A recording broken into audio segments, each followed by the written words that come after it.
Today, we're diving into something fascinating, I think. It's a real shift that's reshaping how senior software engineers are tackling their careers. We're talking about tech interviews, Mm. specifically for those, high stakes L5 to L7 plus roles in big tech. It feels like the old prep methods just aren't quite cutting it anymore. No, you're absolutely right. The sheer amount of stuff you need to know, plus the pressure, Yeah, it's immense. It can feel incredibly overwhelming. We right. hear it all the time. Candidates are looking for that strategic edge, really, a way to handle all this complexity without just feeling completely lost in the weeds. And that's exactly what we want to get into today. This deep dive is all about unpacking how AI, artificial intelligence, isn't just some basic tool for, quick answers. No, It's becoming more like a sophisticated thought partner, something that can genuinely revolutionize how you prepare for these interviews. Think of it like a co-pilot, maybe, helping you get authentically, deeply well-informed. yeah, Copilot's a good way to put it. Our mission here is to lay out a framework, a strategic framework for leveraging AI. And let's be really clear up front. Okay. This is not about AI doing the work for you. It's about AI-assisted learning. It's about empowering you to speed up that deep knowledge building, to simulate complex scenarios really accurately, and to seriously refine your communication skills. So moving beyond just memorizing answers. Exactly, far beyond rote memorization. We want to help you genuinely demonstrate those senior-level skills, making sure your prep builds this robust, defensible, and crucially authentic picture of what you can actually do. Okay, so let's unpack this paradigm shift then. For senior engineers, AI's value isn't really about solving isolated coding puzzles anymore, is it? Not primarily, no. It's much more about those higher-order tasks, things like nuanced system design trade-off analysis, Right. or explicitly connecting your technical architecture decisions back to the business, to the key performance indicators, the KPIs. Yay, the business impact. Yes, and crafting those really compelling stories for behavioral interviews, stories about leadership, strategic impact. That's what they're looking for at that level. And AI can really help you hone those, letting you focus on the strategic why behind the technical how. And what's really interesting, and a bit of a curveball maybe, is how the interview landscape itself is changing. You see companies like Meta already trying out interviews with AI assistants involved. That's right, which fundamentally changes what skill is being tested. Suddenly, it's also about how effectively you collaborate with AI. At the same time, though, interviewers are getting way better at spotting generic, kind of soulless answers that obviously came from leaning too hard on generative AI. Oh, definitely. It creates this real tightrope walk for candidates, doesn't it? It does. Our framework, the one we're outlining, directly tackles how you maintain that authenticity, Yeah. how you make sure your unique voice, your genuine experience, your critical thinking comes through instead of being hidden behind some, bland AI veneer. Okay, so if AI is the co-pilot, you need the right setup, the right cockpit. Using AI effectively means understanding the different tools, right? Yeah. Strategically. Exactly. You need an arsenal. We're going to categorize them by function and also touch on the ethics to help you build a really sophisticated prep strategy. All right, where do we start? First up, learning accelerators. These are your foundational tools for getting up to speed, getting that deep understanding quickly. So this includes the big generalist models, like OpenAI's ChatGPT, Anthropic's Claude, Google's Gemini. Yep. Those are great for Socratic dialogue, like having a conversation to learn, explaining complex stuff, interpreting code. Claude, in particular, people find it's quite patient. Patient. How so? Well, it can walk through problems with you, explore the trade-offs in detail. It's good for that interactive learning, probing a topic from different angles, really understanding the why behind design choices, which is critical for senior roles, right? You're not just implementing, you're making architectural decisions. Makes sense. Then you mentioned search-enhanced AI, like Perplexity. Yes, Perplexity is, I'd say, indispensable, especially for researching current tech trends, real-world system designs, company-specific challenges. And the key difference is it uses the live internet. Right. Unlike standard LLMs, which might be working off older data, Perplexity searches live, and this is crucial. It gives you cited sources. Ah, so you can check the information. Exactly. You can verify it, dig deeper into the original material, make sure you're using current, accurate data. For a senior engineer, basing your design on outdated or unverified info is a huge mistake. Okay, what about for the code itself? You mentioned code-aware assistants. Yeah, tools integrated into your IDE, like GitHub Copilot or SourceGraph Cody, these go way beyond just suggesting the next line of code. How so? Well, SourceGraph Cody, for example, it can understand the context of an entire code base. So it can give you really rich answers about architecture, data flow, how components interact. Super powerful for big enterprise-scale projects where you need to understand complex existing systems quickly. And they help with refactoring, too. Yeah, refactoring, optimization, key senior-level skills, not just basic coding. Okay, so you've used these tools to build the knowledge. What's next? Practice. Deliberate practice under pressure. That's where practice simulators come in. Think mock interview platforms like Final Round AI, Interview Monkey AI, Huru.ai. So they simulate the different interview types: coding, system design, behavioral. Exactly. And they give you immediate feedback. Many also provide detailed performance analytics, Analytics, like what? like tracking your improvement over time on specific skills. Did your communication get clearer? Are you consistently missing certain edge cases in coding? It helps you pinpoint exactly where to focus your efforts. It's really valuable for targeted refinement. And there are also platforms with actual people involved, right? Like Pramp. Yes, peer-to-peer platforms like Pramp, which is now part of Exponent. They offer mock interviews with other engineers. It complements the AI simulations nicely. How so? Different kind of feedback. Yeah, you get feedback on things like conversational flow, social cues, handling the pressure of a live interaction. It adds another dimension. Got it. What about the sort of background work, the logistics? Yes. Productivity and synthesis tools. These speed up the behind-the-scenes stuff. Like resume optimization? Yeah. AI-powered resume builders, resume worded. They're good for getting your resume past the applicant tracking systems, the ATS. They suggest keywords, help you get past those initial automated filters, which honestly can sometimes block great senior candidates. That's useful. And synthesis tools, you mentioned those. Hugely powerful. LLMs with big context windows like Claude or specialized tools like Google's Notebook LM. You can feed them tons of research articles, papers, notes. Then they summarize it. Summarize, identify themes, answer complex questions based on all that material. It massively accelerates the deep research needed for, say, a complex system design problem where you might need to digest dozens of different sources. A huge time saver. Okay, now, you mentioned an ethical gray area earlier, the invisible co-pilots. Right.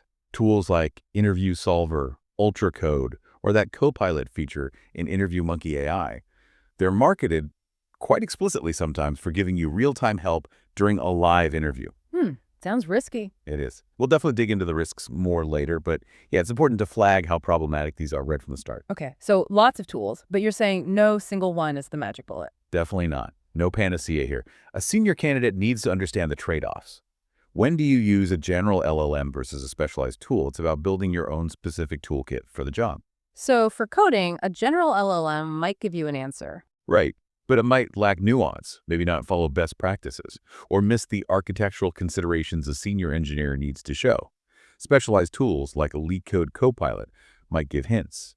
But an IDE assistant like Cody analyzes your code in the context of a larger project.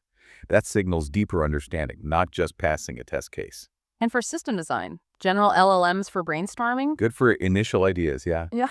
But for digging into current real-world systems, Perplexity, with its live internet access and citations, is far better. And for pulling all that research together. That's where something like Claude, with its large context window, really shines. It's much better at making sense of lots of diverse information compared to trying to feed it piece by piece into a standard chatbot. Behavioral interviews, how do the tools differ there? General LLMs can help you structure feedback, sure. But specialized platforms like InterviewGPT or Interviews.chat, they're often preloaded with frameworks like STAR. They're specifically trained to look for clarity, impact, confidence in your delivery. The feedback is just much more targeted, more actionable, closer to what a hiring manager is actually evaluating. So it really sounds like you need a portfolio of tools used strategically. Exactly. A portfolio approach is most effective. You might use Perplexity for research, then Claude to synthesize it, Cody for coding practice, Huru.ai for mock interviews. You orchestrate them. Okay, so how do you choose the right tools? Avoid getting overwhelmed. Good question. We suggest an evaluation framework specifically for senior engineers. Some criteria to consider. Does it offer depth over breadth? Is it focused on the process, how you think, versus just the outcome? What's its authenticity signal? Does it help you sound like you? Is it genuinely relevant to the senior scope? And of course, cost versus ROI. Applying those criteria helps you curate a toolkit that actually boosts your prep rather than just adding more noise. Precisely. It helps you be intentional about your choices. All right, so we've got the tools. Now let's talk about the framework itself. You mentioned a structured four-phase approach, like a 30-day sprint. Exactly, a four-phase methodology. It provides a clear roadmap for weaving these AI tools into a comprehensive prep journey. It makes it holistic, rigorous. Okay, let's imagine a senior engineer. Let's call her Alex. She wants to make the leap to staff engineer at a top company. What's phase one? Phase 1, week 1, is strategic assessment and planning. The goal here is simple. Establish your baseline, find your gaps, and create a data-driven study plan. How does Alex use AI here? She starts with resume to job description analysis.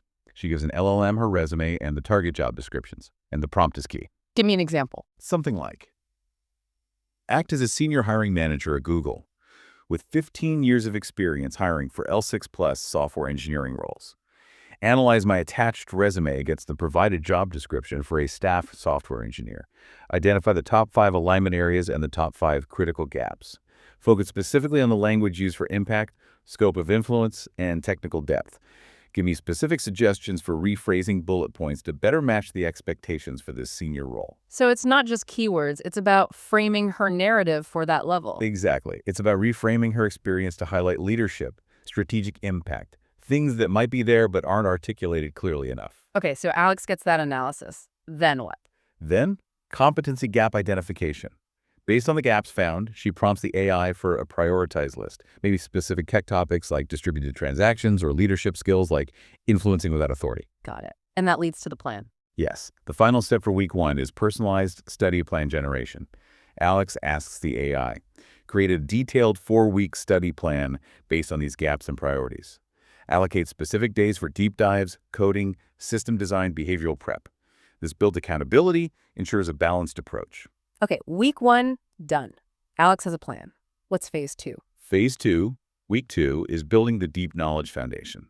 Objective: efficiently reinforce core concepts, build durable knowledge, go beyond just surface level. How does AI help Alex do that efficiently? One key workflow is Socratic learning for complex topics. Alex engages an LLM in a real dialogue. Like talking to a tutor. Sort of. For instance, I need to deeply understand the RAF consensus algorithm. Explain it like I'm a senior engineer needing practical details and trade-offs. After each main concept, like leader election, ask me a question to check my understanding before you move on.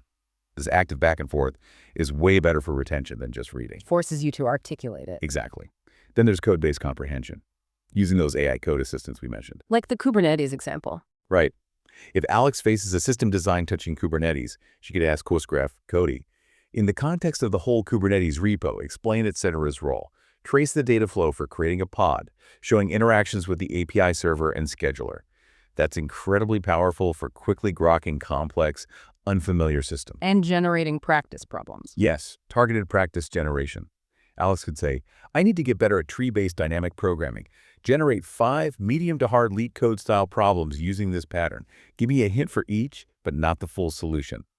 Almost infinite tailored practice right where she needs it. Okay, deep knowledge building in week 2. What happens in week 3, phase 3? Phase 3, week 3 is deliberate practice and refinement. Now, Alex applies that knowledge under simulated pressure gives rapid feedback, iterates. This cycle practice, feedback, refine is where AI can really accelerate improvement. So mock interviews. Definitely. AI-powered mock interviews using platforms like Final Round AI or Huru.ai. Alex treats them like the real deal, then dives deep into the performance analytics afterwards. What went well? Where did she stumble? And for behavioral stories. Iterative behavioral story refinement, using that STAR Plus framework we mentioned. STAR plus reflection. Right. Alex could record herself telling a story, get it transcribed by AI, then feed it to an LLM with a specific prompt. Part of it might be, critique this using STAR Plus. Is the result quantified and linked to business impact? Is there clear reflection? Give me 3 concrete suggestions to make it more impactful and concise. This turns anecdotes into powerful narratives. What about coding practice in this phase? It becomes advanced coding practice, focusing on refactoring. After getting a working solution, Alex uses an AI assistant to elevate it. How so? Prompting GitHub Copilot. Here's my working solution for merge case sorted lists. Refactor it for better readability and maintainability. Use AO principles, create a class structure, improve variable names, add comments explaining logic and complexity. Also, explain the trade-offs of your refactored version versus my original. This demonstrates senior-level craft, not just getting it to work. Okay, practice and refinement in week 3. What's the final phase, week 4? Phase 4, week 4, is pre-interview synthesis and confidence building. Alex's goal now is to consolidate everything, do some last-minute targeted research, and really build her confidence for the actual interviews. How does AI help synthesize information at this stage? A key workflow is company-specific research synthesis. Alex uses Perplexity to find recent engineering blogs, talks, maybe even earnings, call transcripts from her target company. Then feeds that into an LLM? Right into one with a large context window like Claude. The prompt could be, act as a strategic advisor. Based on these articles and transcripts, synthesize the top 3 tech challenges and top 2 business priorities for this company. Then generate 5 insightful, open-ended questions I can ask my interviewers that show I've done this research and I'm thinking strategically. That's smart. Shows you've done your homework and are thinking beyond just the code. Exactly. It positions you as a strategic peer. And finally, just before the interview, Alex can do a pre-interview confidence routine using AI. Yeah, using an LLM in voice mode. A quick warm-up. Yeah. Prompt. Let's do a 15-minute warm-up. Tell me about yourself, then one common behavioral question. Only give me positive, encouraging feedback to build my confidence. It helps switch from study mode to performance mode. Feel sharp, ready. So this whole 4-phase framework gives a structured, repeatable process, moving from theory to demonstrating actual expertise. That's the goal. It ensures Alex isn't just knowledgeable, but also practiced, polished, and strategically ready for those demanding senior roles. Okay, let's dig deeper into the specific interview components now. Because for senior roles, it's not just about getting the answer right, is it? The criteria are different. Completely different. It's about demonstrating craftsmanship, business sense, leadership, all through the lens of coding, system design, and behavioral questions. So, starting with coding. Beyond correctness, what are they looking for? Production quality code. Yeah. Maintainable, scalable, architecturally sound. Honestly, your thought process, how you discuss trade-offs, the quality of the code artifact that often matters more than just raw speed at this level. How can AI help demonstrate that level of craft? Well, through optimization and trade-off analysis. Say you solve a problem, but maybe suboptimally. Use AI as a sparring partner. Sparring partner. Yeah, prompt it. Here's my Python solution for word break. It works, but it's recursive. Might be inefficient. First, analyze time-space complexity. Second, suggest an optimized dynamic programming approach. Third, explain the specific trade-offs between the recursive and DP versions, performance, memory, readability. This forces you to think like a staff engineer evaluating options. And demonstrating maintainability. Crucial. You use AI for maintainability and refactoring? Prompt. Refactor this messy function, pull out the validation logic, apply the strategy pattern for the processing steps to make it extensible, add clear doc strings, type hints. This shows you think about the code's future life, its evolution. That's senior level thinking. What about testing? Don't forget, comprehensive test case generation. Shows commitment to quality. Ask the AI. Generate a full jest unit test suite for this function. Includes standard cases, but really focus on edge cases, empty arrays, nulls, duplicates, near maximum inputs. Demonstrates thoroughness. Okay, shifting to system design. You said it's more of a business conversation for senior roles. Absolutely. It's a test of your business and product sense, expressed via technical architecture. They want to see how you handle ambiguity, make reasoned choices, and crucially, link your decisions to business impact. How does AI help practice that? Starting with ambiguity. With requirements clarification, a huge pitfall is jumping into a solution too soon. Practice scoping. Prompt in AI. The task is design tiny URL. Act as a senior PM. Generate 15 critical clarifying questions I must ask my interviewer. Cover functional needs like custom URLs, analytics, but also non-functionals like QPS, availability, latency, cost. Hones that crucial skill of defining the problem first. And exploring different architectures. AI is great for architecture exploration and trade-off analysis. Rapidly compare patterns. For a newsfeed, compare push, fan-out on write versus pull, fan-out on read. Analyze based on write latency, read latency, resource use for popular users, implementation complexity. Lets you explore the solution space much faster and deeper than doing it all manually. Okay, now the really senior part, linking tech to business. Yes, business-focused justification. This is key. Connecting tech choices to business KPIs, CAC, LTV, OPEX, CAPEX, time to market. Can you give an example prompt for that? Sure. I'm designing the database for an e-commerce site. Explain how choosing multi-tenant versus single-tenant siloed architecture impacts KPIs. Specifically discuss 1. Per customer OPEX, CAPEX. 2. Time to market for onboarding enterprise clients. 3. Ability to offer custom features and how that affects LTV. Being able to frame tech discussions this way often separates L5 from L6, L7 candidates. That's a powerful differentiator. Okay, finally, behavioral interviews. You mentioned STAR isn't enough. Necessary, but not sufficient at the senior level. They're rigorously evaluating leadership, influence, strategic thinking, how you navigate complex org dynamics. You need STAR plus situation, task, action, result, plus reflection. What did you learn? How would you apply it? How does AI help craft these STAR Plus stories? First, story mining and selection. Feed the AI your resume. Prompt.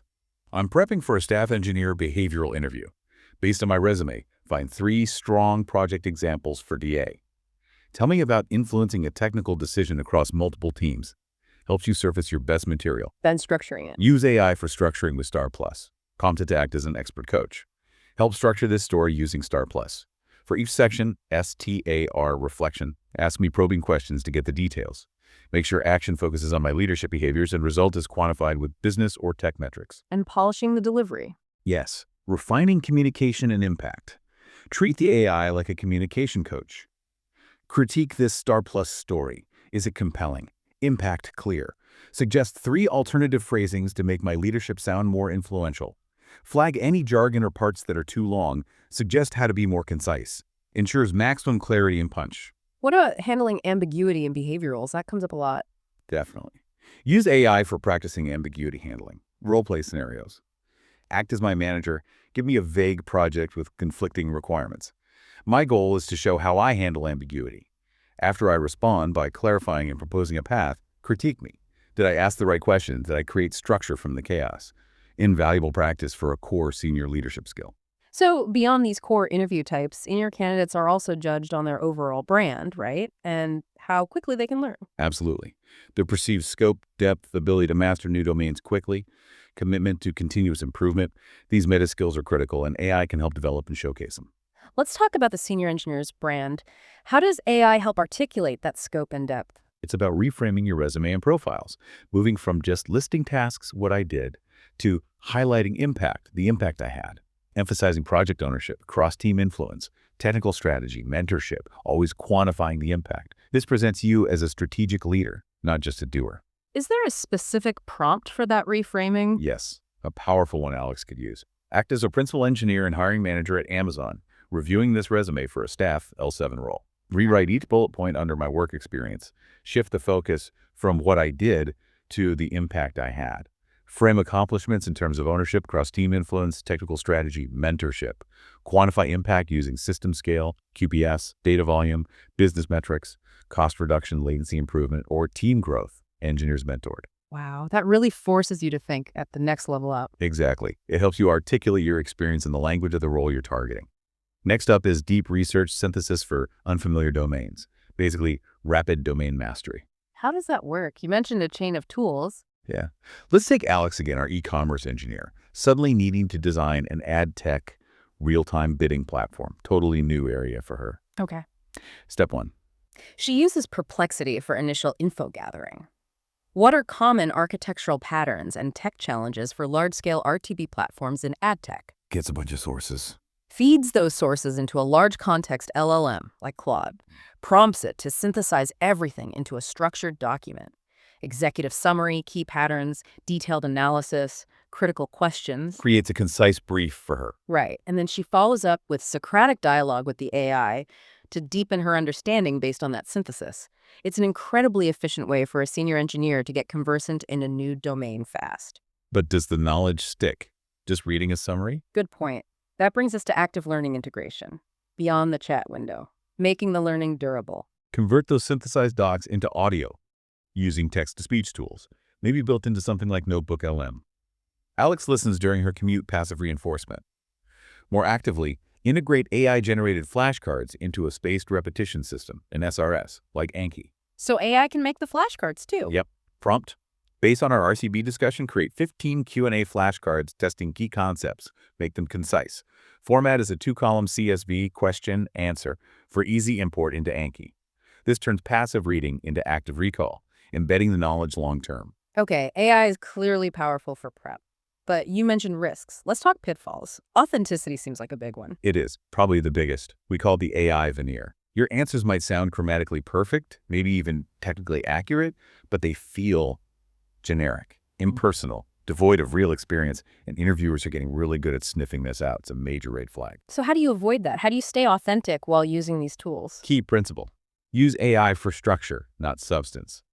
The core ideas, the experiences, the examples, they must come from you in your own words. Makes sense. Inject personal reflection. Talk about how you felt, what you learned, what surprised you. And honestly, embrace a little imperfection.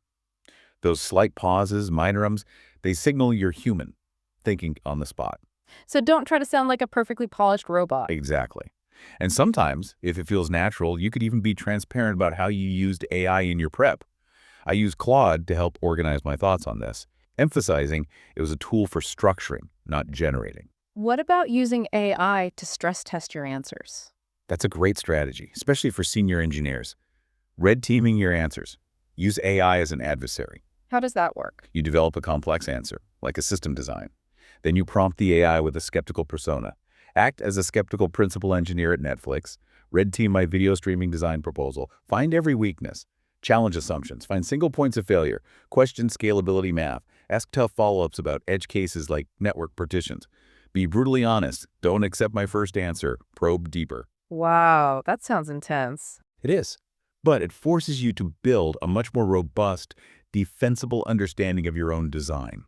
You anticipate the hard questions. Okay, now let's circle back to the really problematic area. The invisible co-pilot, those real-time assistance tools during interviews. Right. Our advice here is simple and unequivocal. Just don't. Don't use them at all. Do not use them during live interviews. Period. People think they're undetectable, but that's often wrong. Interviewers assess your thought process, how you react, how you solve problems on the fly. If you subtly produce a perfect answer with zero explanation or a hesitant delivery, it raises massive red flags. It's not just about getting caught, though, is it? No, it's much bigger than that. First, it's an ethical failure, cheating. It can get you blacklisted, damage your reputation permanently in what's actually a pretty small connected industry. Reputations matter. Immensely. And second, and maybe most importantly, it creates a huge competency gap. These tools might help you get a job you are fundamentally not qualified to do. Senior roles require independent problem solving, leadership, genuine contribution. Relying on a crutch sets you up for failure once you're in the door. So AI's role is to accelerate genuine skill building, not bypass it. Precisely. Use it to learn faster, practice better, structure clearer, but the skills have to be yours. Okay, so we've done all this AI-assisted prep. How do you know if it's actually working? How do you measure success? Great question. It's important to move beyond just, do I feel ready? You need a structured way to track progress. So like metrics. Yeah, think leading indicators during prep, things you can track as you go. Your scores on mock interview platforms like Final Round AI, your speed and accuracy on Leak Code or similar platforms, even a qualitative confidence level tracked honestly. And aiming for a specific number of well-refined behavioral stories, maybe 5 to 7 solid ones, these give you real-time feedback. And then lagging indicators after the fact. Right. Those show up during the actual interview process. Your conversion rate through the funnel apps to phone screens, screens to on-sites to offers. You can even create an offer quality score based on things like company tier, role level, comp, how well it aligns with your career goals. And interviewer feedback, if you can get it. Absolutely. Always ask for feedback. Even if you don't get the offer, that feedback is gold for your next attempt. Can you make this even more rigorous, like calculating ROI? You definitely can. Applying a personal ROI framework helps you evaluate if the investment time, effort, money is worth the return. It treats your career prep with the same seriousness you'd apply to a work project. How do you calculate the investment? Monetary costs are easy subscription fees, courses. Time cost is important too. Estimate your prep hours. Multiply by a personal hourly rate that reflects your time's value. That's your total investment. And the return. Tangible returns are things like increased salary, signing bonus, maybe even just less time spent job searching, which has value. What about intangible returns? Crucial. Increased confidence, less stress during the process itself, acquiring durable skills you'll actually use on the job, and getting a better quality offer that sets you up better long-term. Career capital is huge. So you can actually calculate an ROI number. Yeah, simple formula. Total return, total investment. Total investment times 100. It just helps senior engineers apply that analytical rigor they're known for to their own career development. So wrapping this up, we've covered a lot. It seems AI really can be this strategic partner changing interview prep from something daunting and chaotic. And is something structured, effective, and hopefully confidence building. We tried to lay out a blueprint here for building genuine expertise, leveraging these powerful tools the right way. It's about becoming authentically well prepared. Exactly. And maybe a final thought to leave folks with. As AI keeps evolving at this incredible pace, the ability to effectively collaborate with AI, that might soon become just as critical a senior-level skill as system design itself. That's interesting. So the question for you, the listeners, is how will you integrate this AI partnership into your own continuous learning, your own career growth going forward?